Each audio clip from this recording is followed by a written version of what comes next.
Now, I haven't gone through this. This is in the curriculum, right? Because at some point I would have already gone through the data, the market stats. So, and as we talked about before, we see that the average days on the market right now are 12, 5, 30, 60, whatever it is. So what that tells us is that if we get to 5 days, that on average, we're already behind the market. If we get to 14 days, I'm talking to a seller now, Amanda, not a buyer. If we get to 14 days, we're already behind the market. And so why don't we do this? Why don't we come about this with a plan? We list it today at 550. And how close to that average do you want to be before we make adjustments to the market expectations?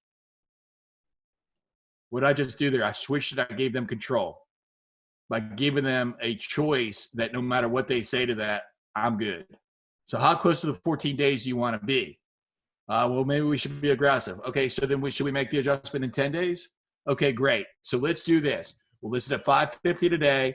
If in 10 days we don't get the offer that makes sense to you, we're going to adjust to 525, and we'll agree to that now.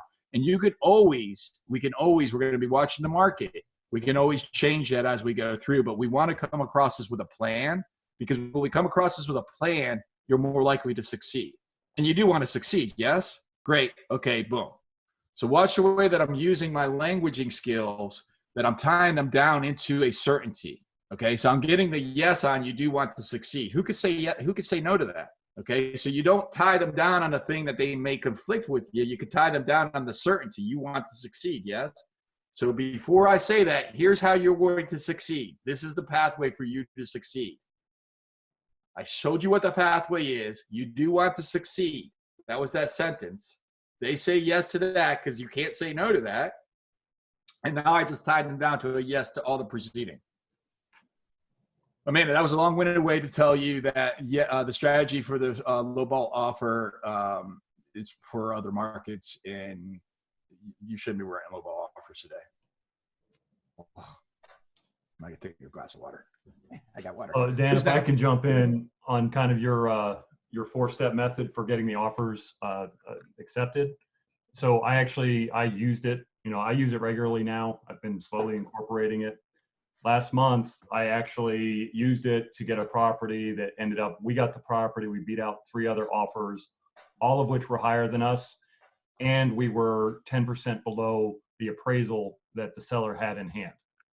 So, it was starting with calling the other agent, creating the relationship, and then working through everything else from there. And it was amazing. I mean, it was like magic. He flat out told me, I've got an offer that's 30 grand above their cash.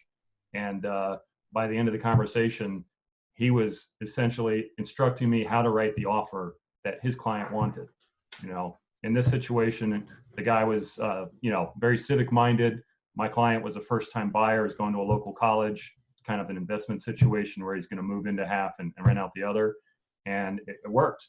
It worked in a zip code where there were only 2 listings. It was insane. Now, what Brian did there was expert, right? And guess what? He asked the question. Okay, and the listing agent directly told him the answer, 30,000, and directly told him. Now, as a listing agent, don't do that unless if your sellers direct you to. As a buyer's agent, always ask. Right? Remember, you're a fiduciary to your client. The client is who hires you.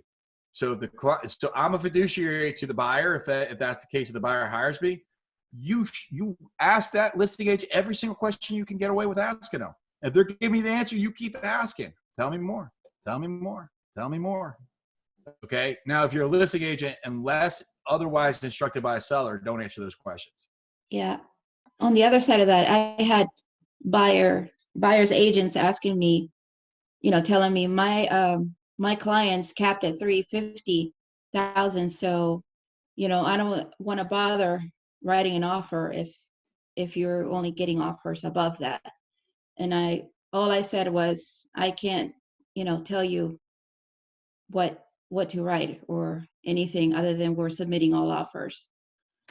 That's good, Kat. Something better could be, you know what?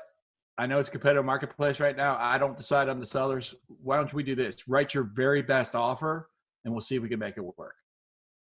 Because we're still soliciting the offers from them. We want to encourage them to write the offer, even if we know that we have other offers for 400. because the more options that we have to present to the sellers, then the better that we're doing our job. So even if you know you have better options, what happens if A, B, C, and D all blow up? Well, you still got E. Now, Dan, how do you make, or what ways can you make a relationship with the listing agent? Like, I don't know what that looks like. So Amanda, so I met you for the first time. I don't drink, so I'm going to ask you for a Diet Coke. Okay. Amanda bartends once a week, okay? So to give everyone else perspective. So by the time I leave the bar, is there some sort of connection that you and I will probably have? Yeah. Okay. How do you do that? Just talking to them. That's it. You're an expert at this. Mhm. So you're already an expert at that. Just do what you do in the bar. Right? Like it's the same thing. It's just, hey, you traveling, you live in the area. I mean, just ask questions, it just, be curious and same type of thing. So with the listing agent, now it's going to depend. If you call me, it's going to be tougher because I'm not available really, right? But if you call me and I only have one listing and I don't do a lot of business, oh, hey, you've been in real estate for a long time? Oh, okay, yeah, cool, yeah. Oh, what brokerage you with? Just, oh, where do you live? Just any other, just casual, just the way you do that with anybody else.